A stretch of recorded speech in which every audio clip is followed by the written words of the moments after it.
បងប្អូនណាដែលមានកូនអត់ចូលចិត្តញ៉ាំបន្លែកុំភ្លេចទស្សនាវីដេអូនេះហើយឪពុកម្ដាយដែលពិបាកញ៉ាំបន្លែដូចជាគាត់ឲ្យទៅពីបន្លែដាច់អីបងប្អូនកុំភ្លេចទស្សនាវីដេអូនេះដល់ចប់ទៅនេះជាវិធីសាស្ត្រដ៏ល្អបំផុតដែលជួយឲ្យគាត់មានសារជាតិបន្លែនៅក្នុងរាងកាយដែលជំនួយដល់កាពះពោះវៀនហើយរបៀបធ្វើមិនពិបាកទេបងប្អូនអើយអ្នកនេះខ្ញុំមានបន្លែពីរមុខបងប្អូនអាចដាក់បន្លែណាដែលជាចំណង់ចំណូលចិត្តហើយយើងមិនបាច់ធ្វើច្រើនពេកទេធ្វើមកល្មមទៅដើម្បីយើងញ៉ាំតែយ៉ាងយូរ2ថ្ងៃអីទៅចាំយើងធ្វើទៀតហើយវាធ្វើមិនបានទេដូចបងប្អូនមកឃើញចឹងនេះខ្ញុំចាហាន់តែការ៉ុតចិត្តសបកការ៉ុតចិត្តអីស្អាតបានមកតោះមកយើងយកការ៉ុតរបស់យើងទៅហាន់ឲ្យពុះវាទៅដើម្បីស្ងោរឆាប់បងប្អូនខ្លាចវាអស់ប្រូតេអ៊ីនឬក៏វីតាមីនអីបងប្អូនស្ងោរ1ម៉ោងបានតែនេះខ្ញុំជួយចិត្តស្ងោររៀងផុយចឹងណាដើម្បីឲ្យពេលញ៉ាំទៅមានអារម្មណ៍ថាខ្ទិះល្អល្មួត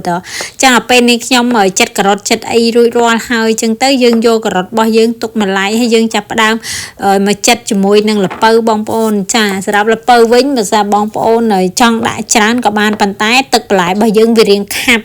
ចឹងខាប់យើងញ៉ាំទៅឆាប់តលាន់តែបើបងប្អូនចាដាក់ទឹក1លីត្រកន្លះហើយបងប្អូនដាក់បន្លែប្រហែលនេះខ្ញុំនឹងគឺល្មមមកឆ្ងាញ់បងប្អូនអើយចាអត់ស្អិតអត់ល្មួតអីខ្លាំងពេកទេហូបទៅស្រួលខ្លួនហ្មងហើយសំបីតាក្មេងឬកំនើចាស់អីគាត់ហូបទៅរៀងស្រួលហ្មងអត់ពិបាកស្អិតកកបងប្អូនដឹងអត់ក្មេងសម័យឥឡូវគឺគាត់រើសណារើសរបស់ញ៉ាំមែនតើជាពិសេសបន្លែគឺចង់ញ៉ាំទេបើសិនជាយើងបដ ாய் តាមគាត់នៅពេលដែលគាត់អាយុរៀងច្រើនបន្តិចបញ្ហាពោះវៀនធំរបស់គាត់នឹងមានបញ្ហាបើសិនជាគាត់ញ៉ាំតែសាច់អញ្ចឹងត្រូវរោពពួកប្រភេទ fiber ធម្មជាតិអានេះគេហៅថាពពួក fiber ធម្មជាតិណាចាអញ្ចឹងពេលដែលយើងស្ងោរការ៉ុតហើយនឹងល្ពៅឆ្អិនហើយចាំយើងដាក់ជាមួយនឹង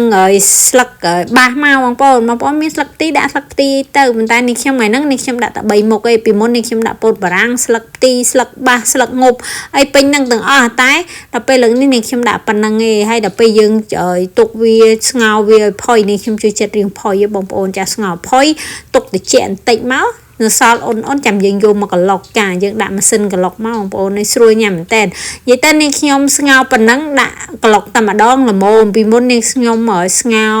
រៀងច្រើនពេលយើងក្លុកញ៉ាំអញ្ចឹងយើងទុកទៅវារៀងយូរអញ្ចឹងវាអត់សូវឆ្ងាញ់ទេអញ្ចឹងត្រឹម2ថ្ងៃអីល្មមបានហើយបងប្អូនកុំទុកដល់យូរពេកកាលណាយើងទុកយូរពេកអត់ឆ្ងាញ់ទេជួនកាលអាចដល់ផ្អូមទៀតណាហើយពេលស្ងោរយើងមិនបាច់ចាំបាច់ដាក់អីណាយើងអត់បាច់ដាក់អំបិលអីទេយើងញ៉ាំវាបែបធម្មជាតិមកបងប្អូនយករសជាតិដើមវាចេញពី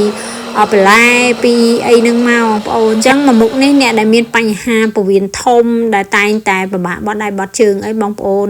ធ្វើញ៉ាំទៅមិនបាច់ទៅញ៉ាំពពួក fiber អីទេបងប្អូនអើយញ៉ាំយូរក៏វាមិនជាល្អសម្រាប់ពោះវៀនរបស់យើងដែរវាអាចធ្វើឲ្យពោះវៀនរបស់យើងអស់ជាតិរំអិលអីចឹងឬក៏អាចធ្វើពោះវៀនយើងស្ដើងណាចាអញ្ចឹងរបៀបធ្វើទឹកបន្លែងាយជំនួយសុខភាពរបស់នាងខ្ញុំថ្ងៃហ្នឹងរួចរាល់ហើយបងប្អូនបើសិនជាបងប្អូនមានចាចំណុចអីចង់សួរនាំអីបងប្អូនអាចខមមិនពីក្រោមវីដេអូនេះខ្ញុំបានអញ្ចឹងណាចាអញ្ចឹងនេះខ្ញុំមានអីទៀតទេអរគុណច្រើនបងប្អូនដែលតែងតែគ្រប់គ្រងក៏ដូចជា share វីដេអូចាក៏ដូចជា comment ចា like អីជាដើមអញ្ចឹងណាក៏ដូចជា follow page ជូនពរបងប្អូនទាំងអស់គ្នាចាសំណាងល្អសុខភាពល្អរូបទទួលទានមានបានធ្វើដំណើរទៅណាមកណាប្រកបដោយសុខសុវត្ថិភាពបើសិនបងប្អូនចង់ដឹងអីពីនាងខ្ញុំបងប្អូនអាចចូលទៅកាន់ page របស់នាងខ្ញុំមានវីដេអូជាច្រើនមែនតើជាការកំសាន្តចាហើយក៏ដូចជាចាបងប្អូនអាចមានចម្ងល់អីផ្សេងតាក់ទងនឹងវីដេអូបងប្អូនអាច comment ក៏បានដែរបើសិនជាយឺតយ៉ាវក្នុងការឆ្លើយតបអីសូមកុំប្រកែកប្រកាន់អីបងប្អូនព្រោះឲ្យនេះខ្ញុំ